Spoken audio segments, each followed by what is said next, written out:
सबको आवाज आ रही है मेरी? Yes sir. Yes sir. Hmm. सबसे पहले फर्स्ट लॉ। ऐसे एग्जामिनेशन में फर्स्ट लॉ आएगा नहीं, लेकिन जानकारी केवल रखना है फर्स्ट लॉ के बारे में। फर्स्ट लॉ तुम लोग अपने तरफ से एक बार फर्स्ट लॉ बोल करके देखो लोग, कोई एक student. Newton first law.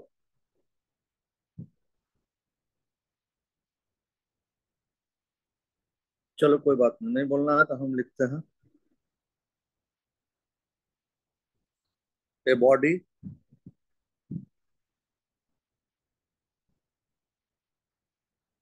continues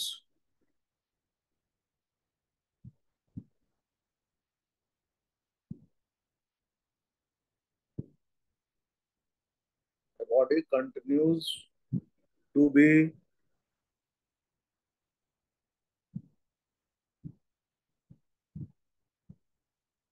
a state of motion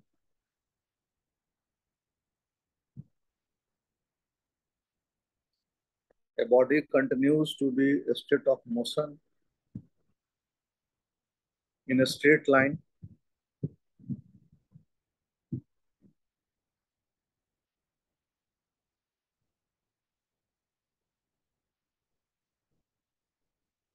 in a straight line unless it is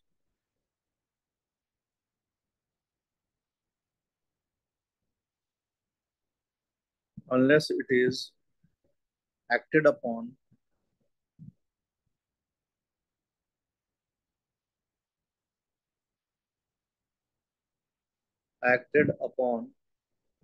by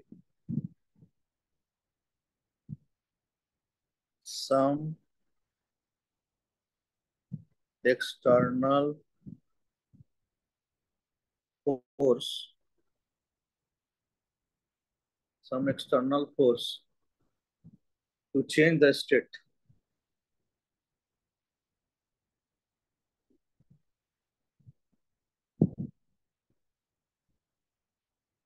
Change the state. पारा चेंज करके नेक्स्ट लाइन में it gives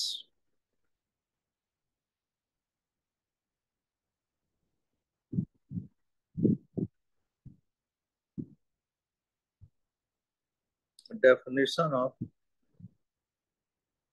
inertia. ये सब तुम लोग 8th से 9th में पढ़ चुके हो। So motion and rest. The body continues to be in the state of motion or rest unless and until it has acted some external force. Rest Peter, sure. हाँ, straight line unless it is acted upon by some external force to change the state.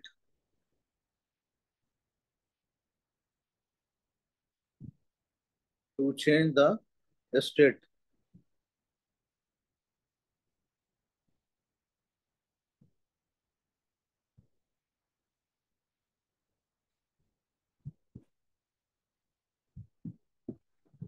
लिख लिया?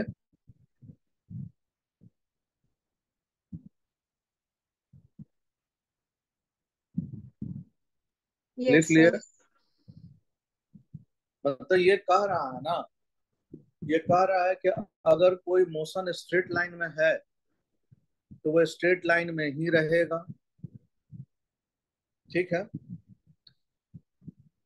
या वो motion अगर वो uniform motion से अगर वो रेस्ट में भी है, अनलेस रेस्ट वर्ड एक तो डालना पड़ेगा। A body continues to be in a state of motion और रेस्ट भी लिखो, एक और रेस्ट छूट रहा है, और डाल रहे हैं यहाँ पर मोशन और इन रेस्ट इन नहीं, A So body in the straight line के बाद कैसा con- रहेगा?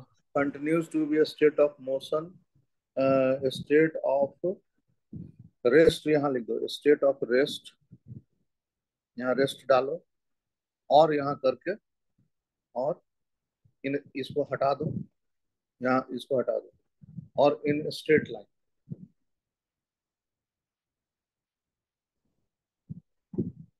और एक body continues to be in state of, इन यहाँ डाल दो, इन स्टेट ऑफ रेस्ट, और ये रहेगा रहेगा रहेगा रहेगा,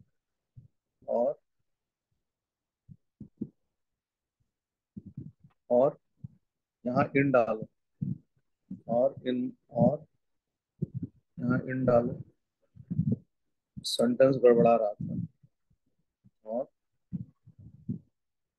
इन मोशन, यहाँ यहाँ का इन हटा दो, in motion, the body continues to be in a state of rest or in motion, नहीं रहेगा, in a straight line, बहुत गड़बड़ हो रहा है, हाँ, और in a straight line, अब ठीक हो गया। मतलब ये क्या कहना चाह रहा है, ये कहना चाह रहा है कि यदि कोई बॉडी रेस्ट में है, यहाँ रेस्ट है और ये मोशन है, ये दो चीजें, तो वो उसी स्टेट में रह जाएगा उस समय तक, जब तक हम बाहर से कोई फोर्स लगा करके उसके स्थिति को, उसके स्टेट को नहीं बदलता। जैसे तुम मान लो कि तुम जिस टेबल पर बैठ के पढ़ रहे हो या बिस्तर पर बैठ के पढ़ रहे हो, और वहां पे तुमको एक बुक रख दो, अब बुक रख के उस रूम को बंद कर दो और सैकड़ों साल तक वैसे ही छोड़ दो उसको, तो 100 साल के बाद भी अगर आओगे, अगर वो उसमें फंगस वगैरह नहीं लगा, उसको बड़ा प्रिजर्व तरीके से अगर तुम रखे हो, तो 100 साल के बाद भी आओगे तो पता चलेगा कि उसी स्थिति में पड़ा हुआ है। या कोई बॉडी यदि स्ट्रेट लाइन में मोशन में, मतलब यूनिफॉर्म मोशन करने का मतलब वहां चेंज इन वेलोसिटी ना हो, तो ऐसी स्थिति में भी वो मोशन में ही रह जाएगा जब तक कि बाहर से कोई फोर्स लग करके उसको चेंज नहीं करता है ना। अ, जैसे मान लो कि स्पेस में कोई चीज मूव कर रहा है, स्पेस में एग्जांपल ले लो, मीटराइट्स, छोटा छोटा ये जो होता है वो सब अगर मूव कर रहा है, तो वो मूव ही करते रह जाएगा हजारों साल तक। ये ये फर्स्ट लॉ ऑफ मोशन, ये एग्जाम से नहीं आना है। सेकंड लॉ ऑफ मोशन, इसको ध्यान से समझना है। कौन चला गया यार क्लास से बाहर, चलो सेकंड लॉ ऑफ मोशन लिखो।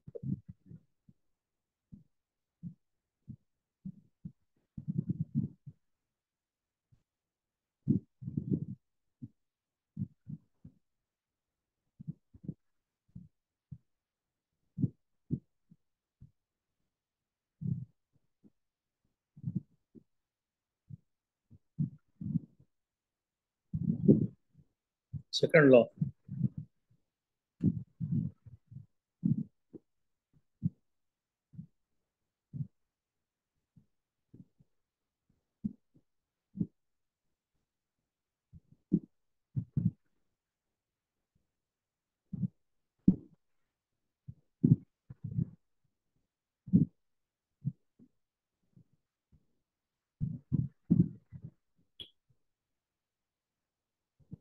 बता रहे हैं ठहर जाओ, उसको फोन कर रहे हो, कहाँ चला गया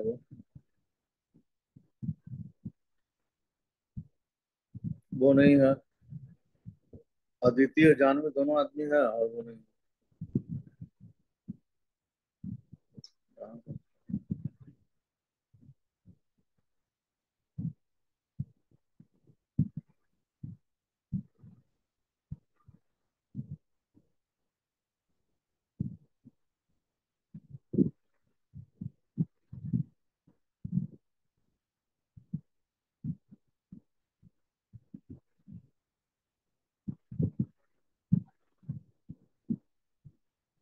हेलो, कहाँ हो तुम? हाँ बोलो। कनेक्ट करो करो करो, अब जहां से समझाना है उसके बाद। देखे कि तीन ही लोग दिखाई दे रहा है। ज्वाइन करो। ठीक है।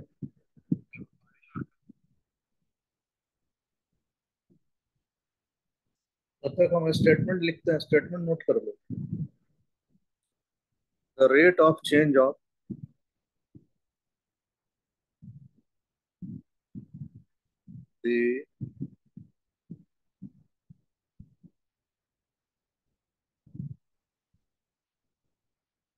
The rate of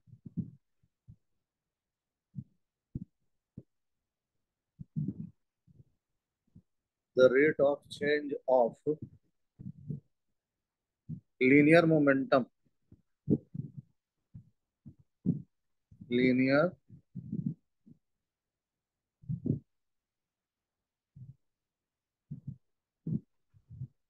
linear momentum mv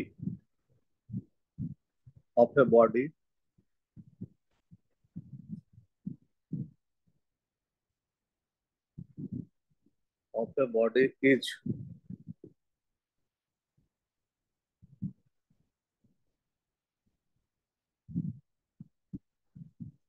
is directly proportional to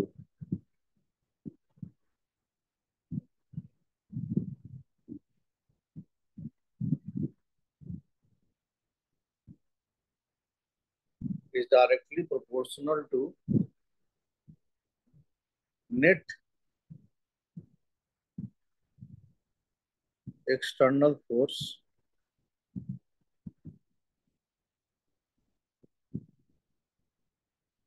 net external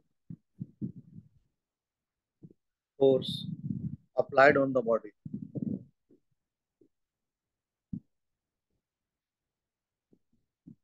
applied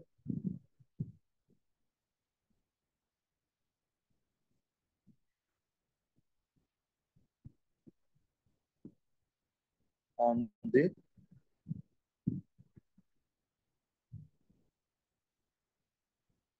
body।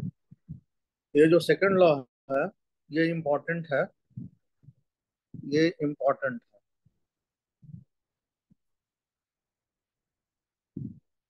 Statement हो गया ये। The rate of change of momentum,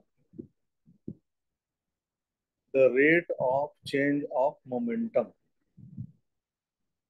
rate word जहां कहीं भी लिखा रहेगा, सबको सुनाई दे रहा है? Yes, Yes, sir. sir. हाँ। जहां पूरे फिजिक्स में कहीं भी यदि रेट वर्ड लिखा हुआ है, तो रेट का मतलब होता है, हमेशा ध्यान देना, with respect to time, time से तुलना करके। जैसे मान लीजिए हम पढ़ाते हैं तो हम बोलते हैं भाई हम 1 घंटा 15 मिनट पढ़ाएंगे, इतना दिन क्लास लेंगे और इतना मेरा फी होगा। तो वो कितना देर पढ़ा रहे हैं, कितना फी ले रहे हैं, वो मेरा रेट हो गया। तो उसी तरह से टाइम से जब, मतलब यूनिट टाइम में, अब इसको फिजिक्स के रूप में यूनिट टाइम में देखेंगे, यूनिट टाइम में कितना हो रहा है, तो हमेशा with respect to time, with respect to time जैसे ही आएगा, वैसे दिमाग में लाना है कि ओह, कहीं ना कहीं जरूर इसका डिफरेंशिएशन होगा। अगर डिफरेंशिएशन ही किसी चीज को छोटा छोटा यूनिट में टाइम के लिए वो तय करता है। तो ये बात समझ में आ गया। किसका किसका डिफरेंशिएशन होगा? तो डिफरेंशिएशन होगा इसका, लीनियर मोमेंटम का। जब उसका हम डिफरेंशिएशन कर देंगे, तो डिफरेंशिएशन कर देंगे तो उससे हमको क्या मिलने वाला है? उससे हमको मिलेगा फोर्स। 3 स्टेप में इस स्टेटमेंट को समझना था। पहला स्टेप समझना था कि ये इसका डिफरेंशिएशन करना होगा। किसका डिफरेंशिएशन करना होगा? तो लीनियर मोमेंटम का डिफरेंशिएशन करना होगा। अगर हम लीनियर मोमेंटम का डिफरेंशिएशन करेंगे तो वो क्या देगा? तो वो हमको देगा फोर्स। इसका मतलब क्या हुआ? इसका मतलब हुआ कि सेकंड लॉ से हमको फोर्स का डिफिनेशन मिलता है, न्यूटन्स के सेकंड लॉ से। न्यूटन्स के फर्स्ट लॉ से क्या हमको मिलता था? तो न्यूटन के फर्स्ट लॉ से हमको इनर्शिया का डेफिनेशन मिलता था। तो अब हम लोग वो काम करेंगे। सबसे पहले हम लीनियर मोमेंटम को लेंगे। लीनियर मोमेंटम को लिए, लीनियर मोमेंटम हमारा p है और ये हमारा m भी है। इसका क्या करना है? डिफरेंशिएशन करना है। तो लिखेंगे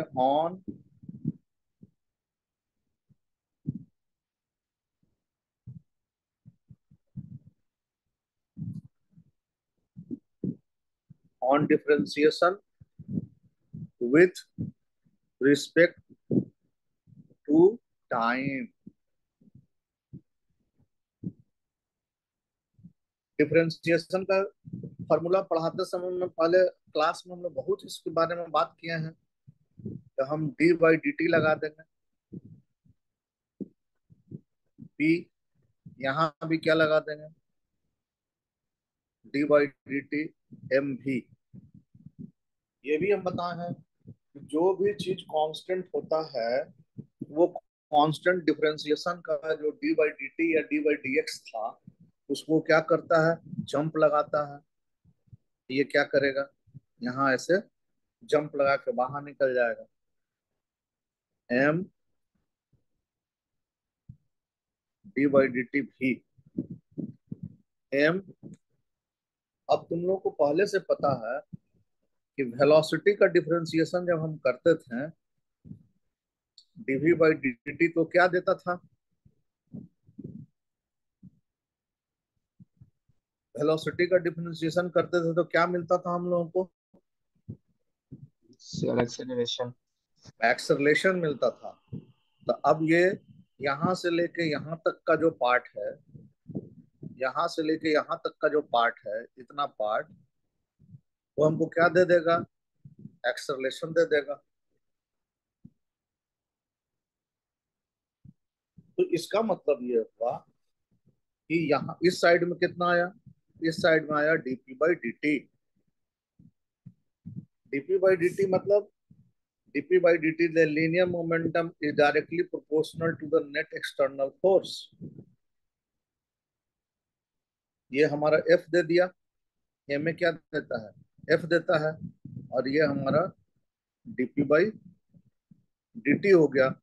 dp by dt मतलब कि मोमेंटम, मोमेंटम जो है linear momentum of a body is directly proportional to the net applied force. ये फोर्स का डेफिनेशन तैयार हो गया।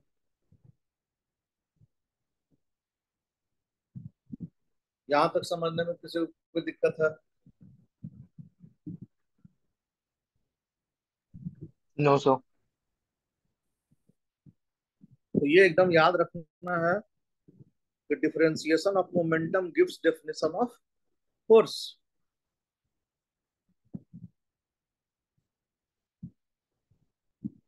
अब हम लोग इसका फोर्स का एसआई यूनिट सब किसी को पता है।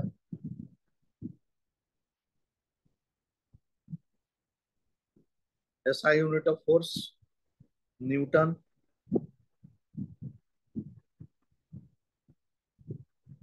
सीजीएस यूनिट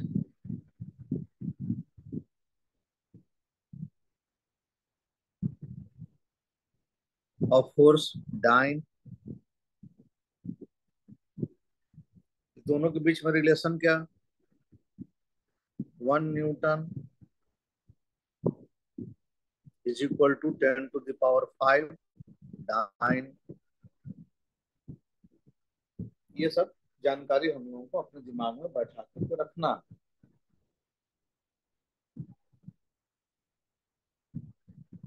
बोलो लोग।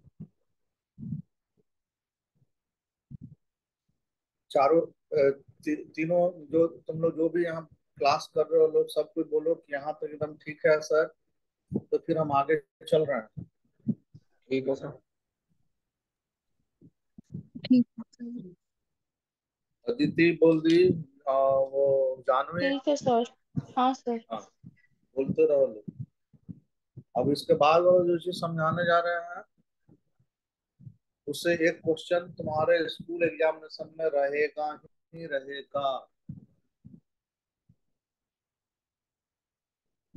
और उसको समझना है।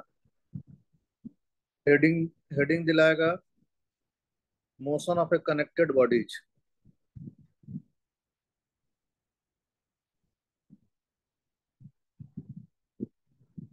मोशन ऑफ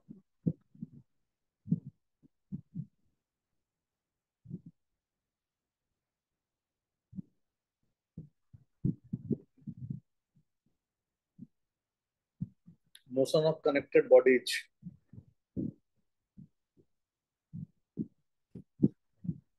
ये हो गया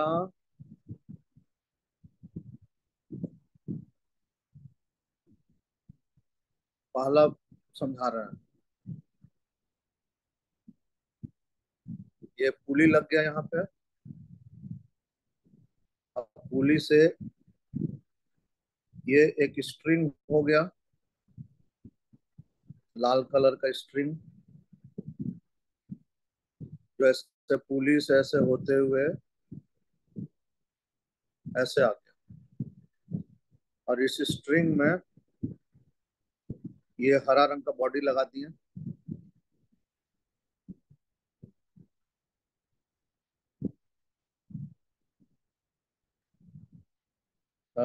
M1 लिख दिए यहाँ पे, और इस पे M2 कर दिए।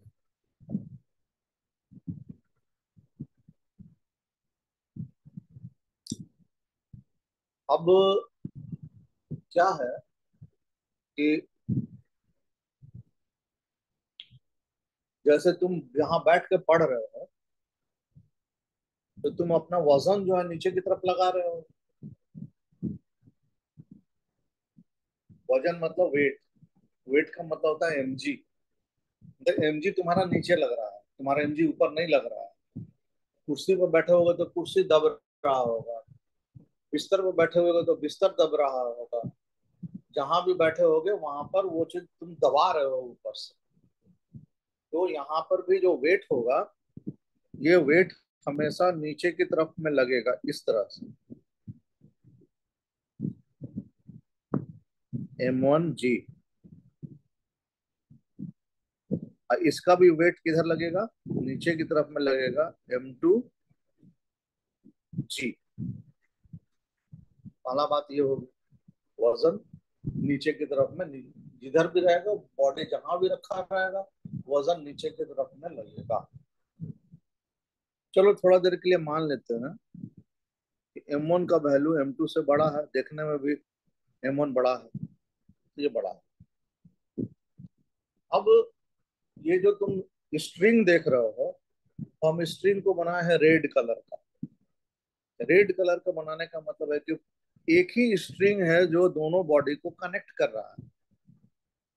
अगर एक ही स्ट्रिंग दोनों बॉडी को कनेक्ट करता हुआ रहता है, तो पूरे स्ट्रिंग में एक ही अपोजिंग फोर्स लगता है। वो अपोजिंग फोर्स क्या होता है? वो अपोजिंग फोर्स होता है टेंशन। न्यूटन्स थर्ड लॉ के हिसाब से, जैसे तुम बॉडी पे, तुम घर में बैठ के, कुर्सी पर बैठ के तुम पढ़ रहे हो, तो कुर्सी को तुम दबा रहे हो, तो कुर्सी भी तुमको ऊपर की तरफ में दबा रहा है। तुम कुर्सी को दबा रहे हो, तो कुर्सी तुमको ऊपर की तरफ में फेंक रहा है। दोनों इक्विलिब्रियम में रहता है, इसलिए तुम वहां हो। यही अगर स्प्रिंगदार कुर्सी पे बैठा दे तुमको, तो तुम जैसे ही दबाओगे स्प्रिंग तुमको ऊपर फेंक देगा। तो यहाँ पर एक अगर स्प्रिंग है, तो ध्यान रखो, यहाँ हम लिख देते हैं कि वेट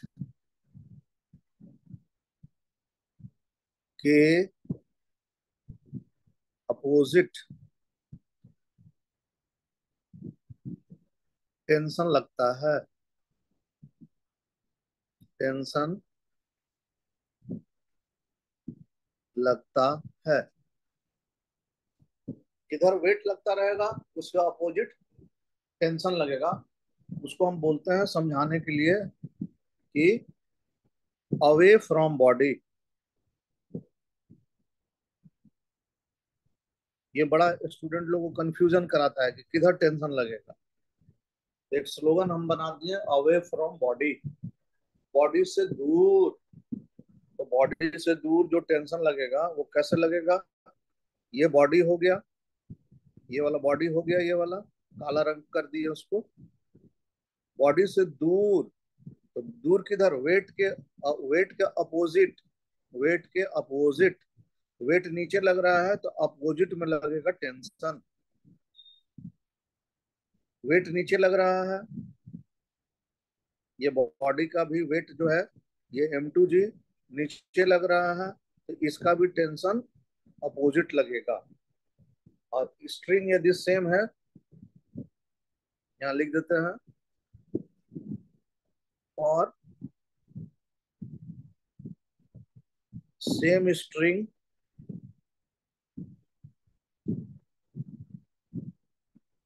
सेम टेंशन। बच्चा पार्टी, इतना दूर समझ में आया है या इतना दूर समझने में दिक्कत हो रहा है?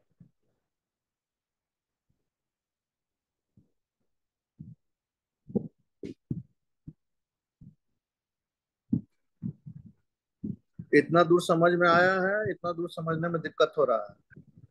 तो समझ गए। सभी लोग बोलो, लोग एक एक बार करूंगे, बहुत जरूरी चीज है ये। समझ गए सर। हाँ सर समझ गए। चलो ठीक है। अब क्या होगा कि भाई जब M1 बड़ा है तो M1 नीचे जाएगा, M2 ऊपर जाएगा, ये तो होना ही होना है। तो ये नीचे जाएगा ऐसे, और ये किधर जाएगा? ऊपर जाएगा। एक ही स्ट्रिंग से जुड़ा हुआ है, सिंगल स्ट्रिंग से जुड़ा हुआ है, रेड कलर का सिंगल स्ट्रिंग से जुड़ा हुआ है, तो सेम एक्सेलरेशन लगेगा। ए और ए, ये एक्सेलरेशन का डायरेक्शन बहुत ध्यान से देखना लो। ये एक्सेलरेशन ही सब कुछ डिसाइड करता है कि इक्वेशन कैसा बनने जा रहा है।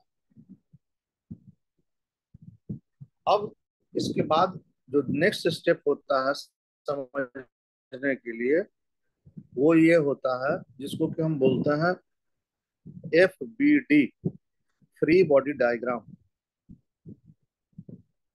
फ्री बॉडी,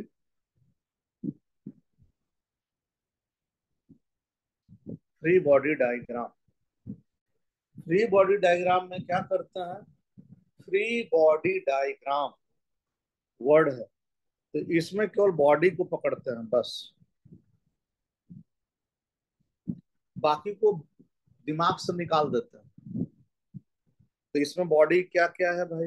इसमें एक बॉडी है M1,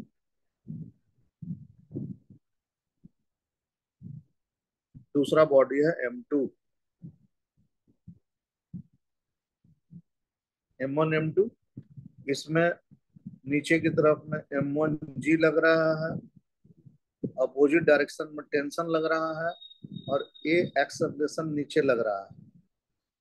इसमें क्या लग रहा है?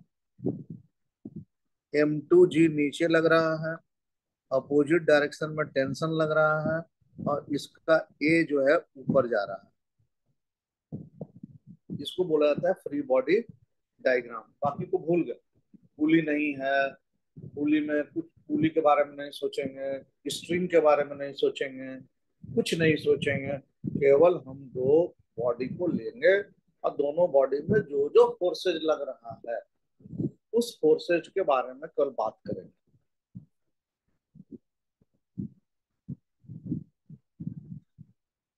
ठीक है, कोई दिक्कत नहीं है यहाँ तक?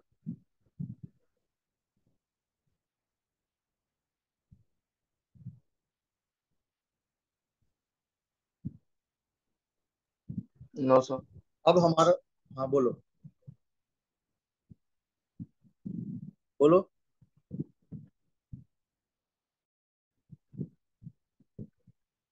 जबरपन कुछ कह रहे थे। नहीं सर। अब हमको इतना ही दूर में कंसंट्रेट करना है, बस।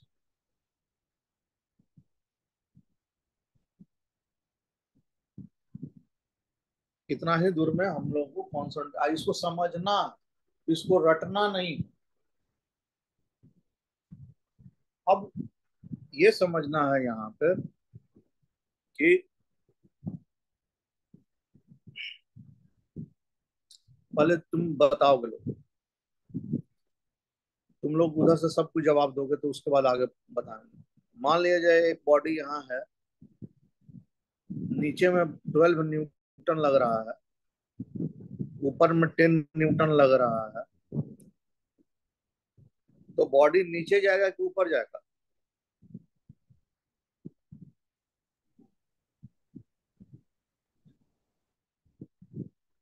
हम पूछे, ये बॉडी है, ये बॉडी है,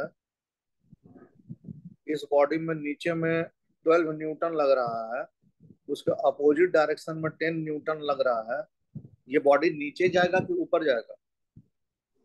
सर नीचे जाएगा। नीचे जाएगा, क्योंकि 12 का वैल्यू 10 से ज्यादा है। 12 का वैल्यू 10 से ज्यादा है तो कितना से नीचे जाएगा भाई? तो 12 में से 10 को माइनस कर देंगे तो पता चल जाएगा कि 2 न्यूटन से नीचे जाएगा। सिंपल लॉजिक है कि जब कुआं से पानी निकालते हैं, तो बाल्टी को हम कुआं में जब हम डालते हैं तो बाल्टी का वजन बढ़ जाता है पानी से भरने के कारण, लेकिन हमारे हमारे द्वारा लगाया गया जो फोर्स होता है, जो ताकत होता है, वो ज्यादा रहता है, तो हम उसको ऊपर की तरफ खींच लेते हैं। दूसरा एग्जाम्पल, जब हम लोग स्कूल में टग ऑफ वार, रस्सा कसी जिसको करते हैं, रस्सा कसी में जो आदमी मजबूत होता है, जो टीम मजबूत होता है, दूसरे को अपने तरफ खींच लेता है। वही चीज यहाँ लागू है। यहाँ देखो लोग, अब आ जाओ, उस एग्जाम्पल से हट कर कब इधर आओ, इस पे आओ, इसको देखो, जिसको ब्लू मार्क किए हैं उसको देखो। यहाँ पे ये एरो नीचे बना हुआ है, ये एरो, एक्सरलेशन को हमेशा देखना है। जिधर एक्सरलेशन लगता है वो वाला, उधर वाला वजन ज्यादा होता है, वो वाला फोर्स ज्यादा होता है। तो एक्सरलेशन इसका नीचे जा रहा है, तो नीचे में क्या लग रहा है? M1G लग रहा है, और उसका अपोजिट में क्या लग रहा है? ये टेंशन लग रहा है। तो हम इक्वेशन क्या लिखेंगे? M1G minus T is equal to mass into acceleration, mass into acceleration. तो M1G माइनस टी, इसका मास कितना था? तो M1 था, और इसका एक्सरलेशन कितना लिए थे? तो A लिए थे, तो A। और ये हमारा पहला इक्वेशन बनेगा।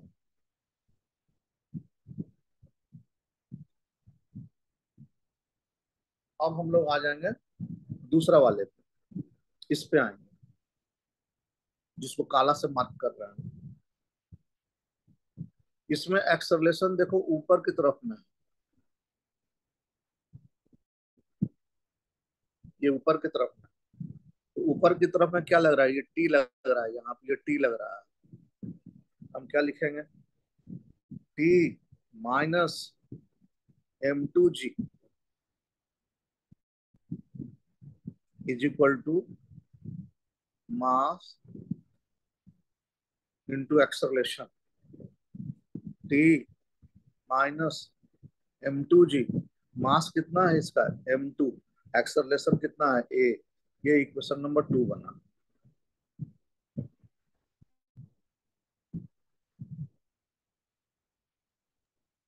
सर यहाँ पे ये दो टी स्टेप समझ। पहले माइनस हो रहा हाँ। है, तो उसका रीजन है क्या कुछ?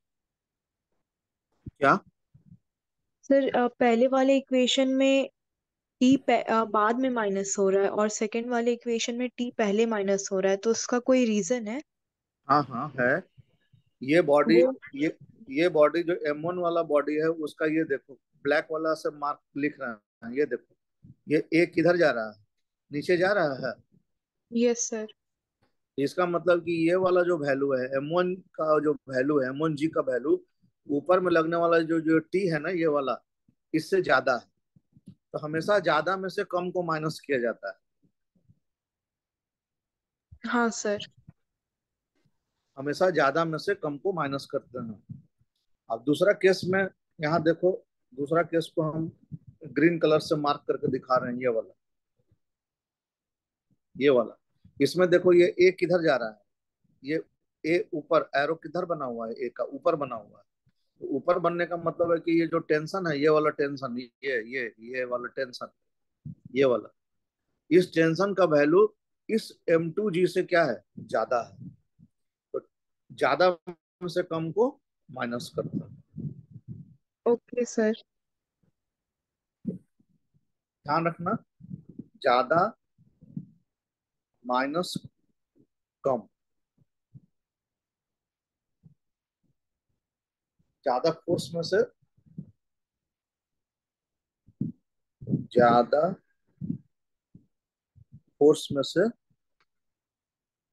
कम फोर्स को माइनस करने से फोर्स ही आता है।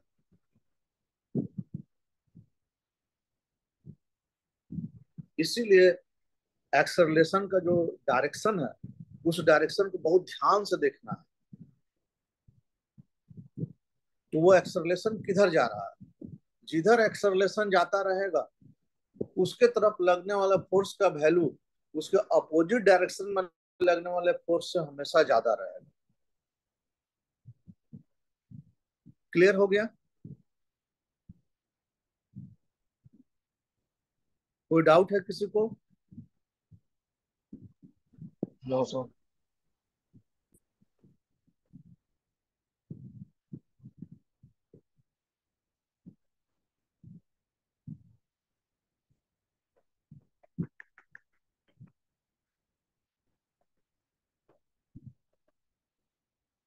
जानवी को समझ में आ रहा है? हाँ सर, आ रहा है। हम्म।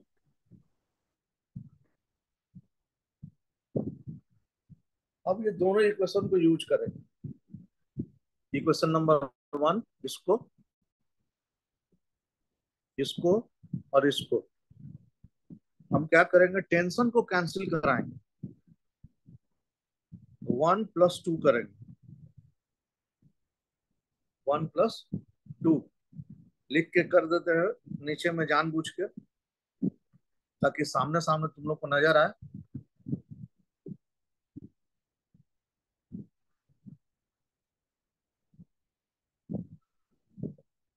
ऐड करेंगे तो ये टी से ये टी क्या हो जाएगा, कैंसिल हो जाएगा। क्या बचेगा हम लोग पास, M1G minus M2G is equal to M1A plus M2A। M1G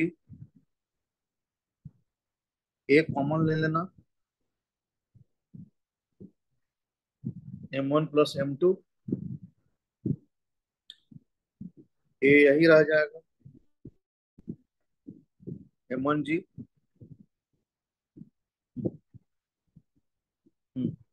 M1G divided by M1 plus M2। तुम चाहोगे तो एक काम कर सकते हो कि M1 माइनस M2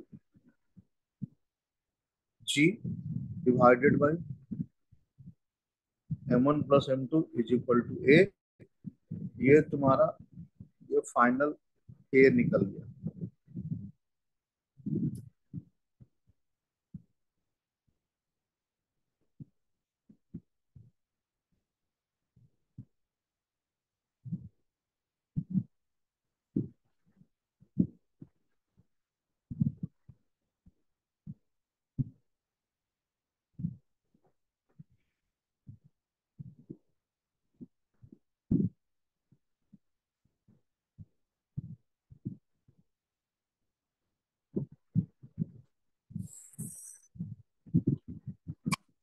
सब कोई नोट कर लिया?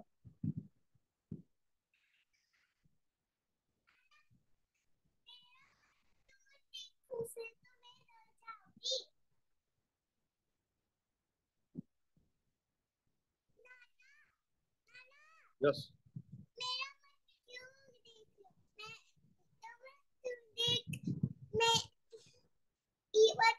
अगर पढ़ा के आते हैं तब बात करते हैं, ठीक है?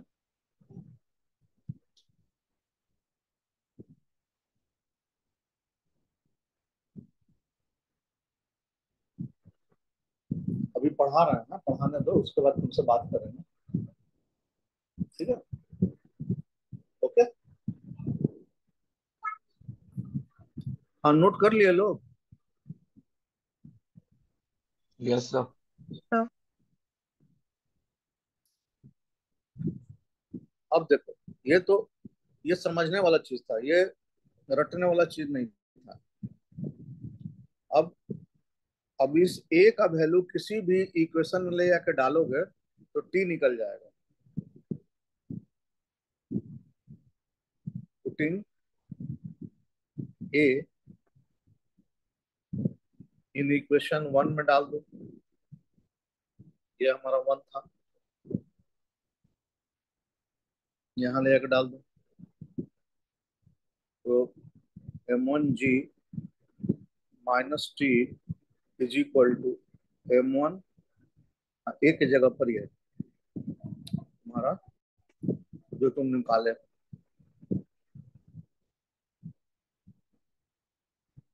m1 minus m2g divided by m1 plus m2। अब सबको एक तरफ लाओगे,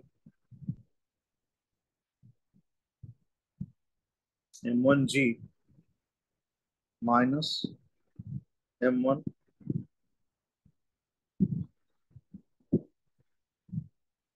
डिवाइडेड बाय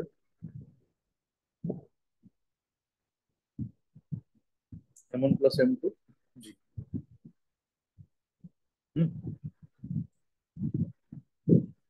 थोड़ा देखने से लग रहा है कि इतना लंबा चौड़ा हम लोग इक्वेशन लिख रहे हैं, लेकिन ऐसा कुछ है नहीं। तो ए का वैल्यू ले जाकर के वहां पर डाल देना। ए का वैल्यू जब भी एग्जामिनेशन में आएगा तो कुछ वैल्यू आएगा, मतलब तुमको ले जाकर वैल्यू वहां पर डालना है। वैल्यू डालोगे तुम्हारा जो है आंसर आ जाएगा। चलो ना, कैलकुलेशन करना तो कैलकुलेशन करिए देते हैं, पूरा एलसीएम ले लो। m1 plus m2 m1g minus m1 square g plus m1 m2 g t। अंदर ले जाते हैं इसको, m1 square g plus m1 m2 g minus m1 square g plus m1 m2 g divided by m1 plus m2 is equal to t। इससे ये क्या हुआ, cancel हो गया, और ये आ गया हमारा 2m1 m2g divided by m1 plus m2 is equal to t। ये फाइनल आ गया, 2m1 m2g divided by m1 plus m2।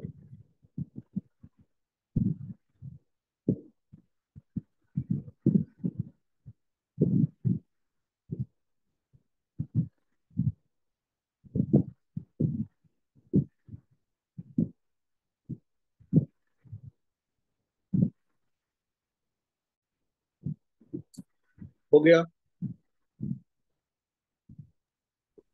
ये सर। सर ये तो डिराइव करने आएगा क्या ये फॉर्मूला? हाँ, नहीं नहीं, डिराइव करने नहीं, जब भी आएगा न्यूमेरिकल आए। कैसे? अब एक न्यूमेरिकल बना के दिखाएंगे। अब उस फिगर को ध्यान रखना लोग, इस फिगर को, ये फिगर था हम लोगों के पास में, इस फिगर को ध्यान में रखना। फिगर को हम फिर से बना रहे हैं, हाँ?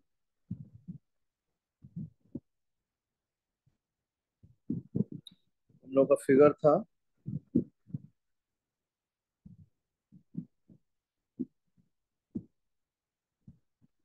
M1, M2, M1G, T, ऐसे जा रहा था। और ये था M2G, T, और ये ऐसे जा रहा था।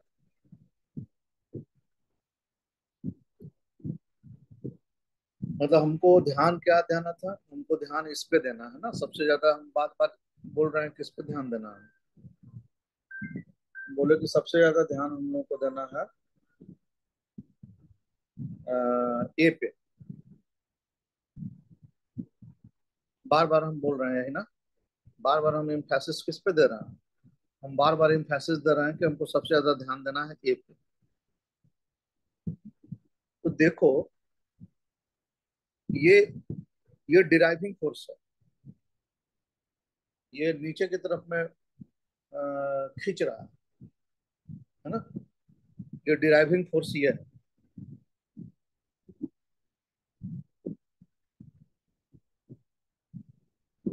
और ये क्या है, ये अपोजिंग फोर्स है।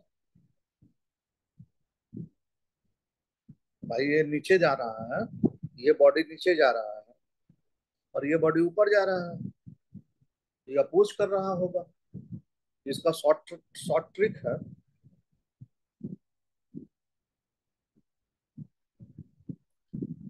हम मेरा शॉर्ट ट्रिक है डॉट। बस इसको ध्यान में रखना। इस शॉर्ट ट्रिक को एक्सेलरेशन निकालने के लिए, ये शॉर्ट ट्रिक को ध्यान में रखो, एक ही बार में फटाक निकल जाएगा। डॉट में M1G, M2G, टोटल मतलब कि टोटल मास है, टी मतलब कि टोटल मास। टी का मतलब होता है टोटल मास। टोटल मास कितना है, M1 प्लस M2।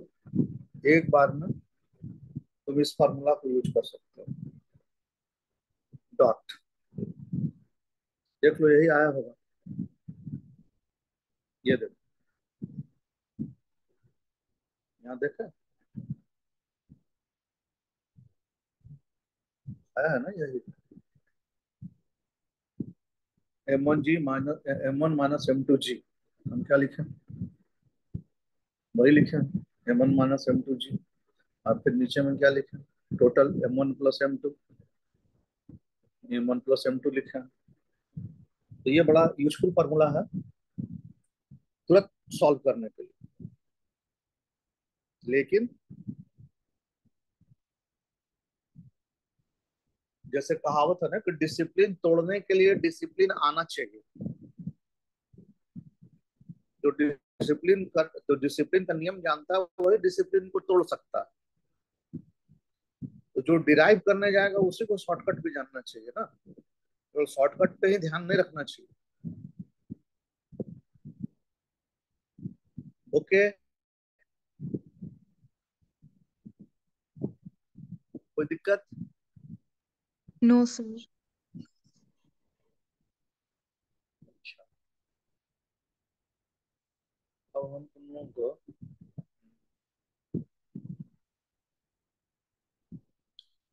ये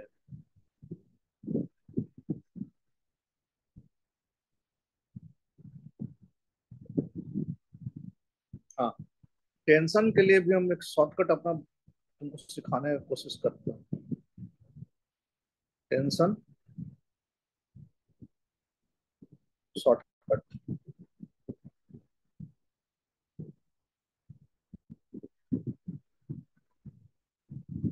सम of coefficient of tension into ji divided by C1 का square by M1 plus C2 का square by M2। Sum of coefficient of tension into ji divided by C1 का square by M1 plus C2 का square by M2। Check करते हैं, ये short short trick बनाए तो थे, अब इस बार इसको हम चेक करते हैं। आ जाओ लोग यहाँ पे आओ, यहाँ पे आओ। हम्म, चलो यहीं से काम चल जाएगा कोई बात। ये दो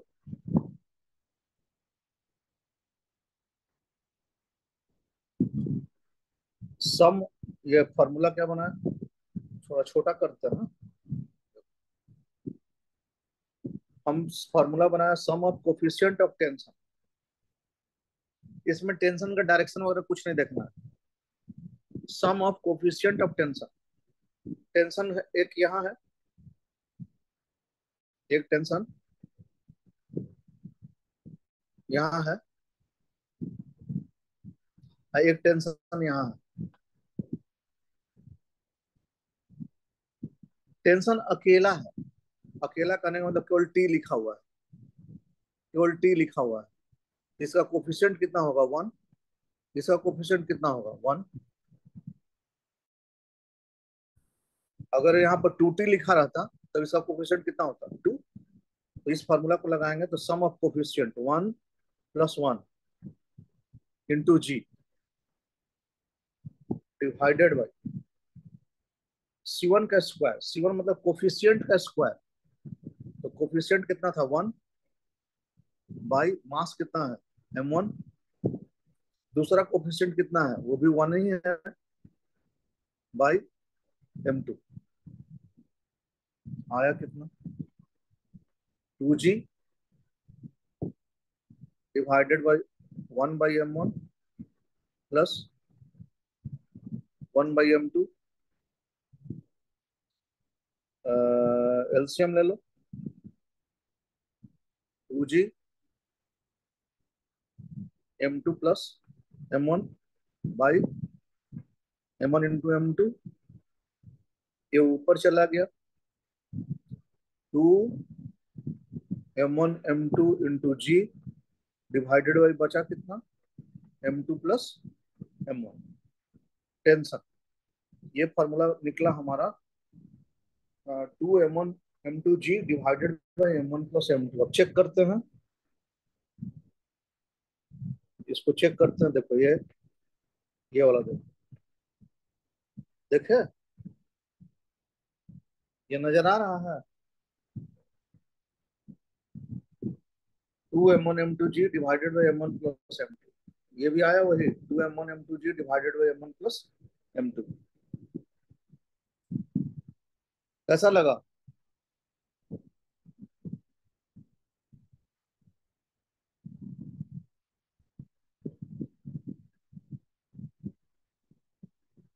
बच्चा पार्टी Yes, sir. लिखे। Yes, sir. हम्म,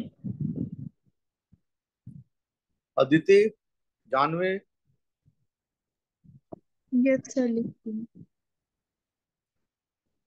लेकिन इस पे विश्वास 100% हमेशा सही होगा,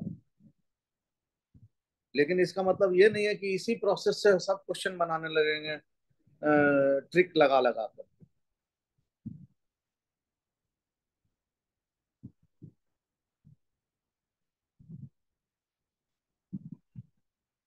बनेगा तो बनने के लिए तो आंसर वही आएगा, चेंज नहीं होगा।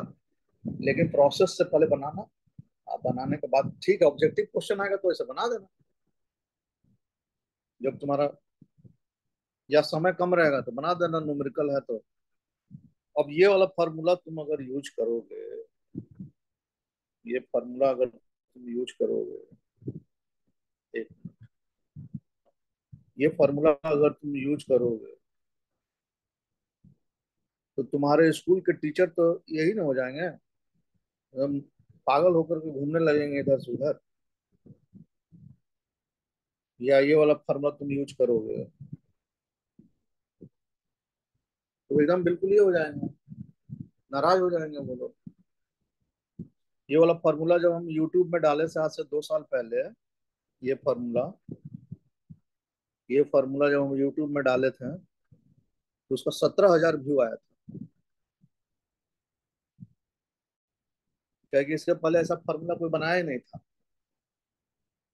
तो एक दिन में मतलब जो है ना पूरा एकदम भाग करके सीधे 17,000 पहुंच गया था व्यूज में, और 139 सब्सक्राइबर आ गया था मेरा। ये वाला फार्मूला तो है, लोग को जानकारी, टेंशन वाला नहीं है।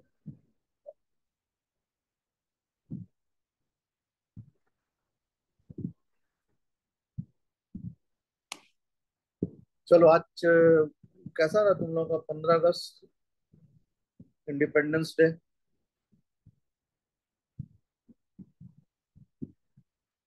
अच्छा था सर। स्कूल गए थे?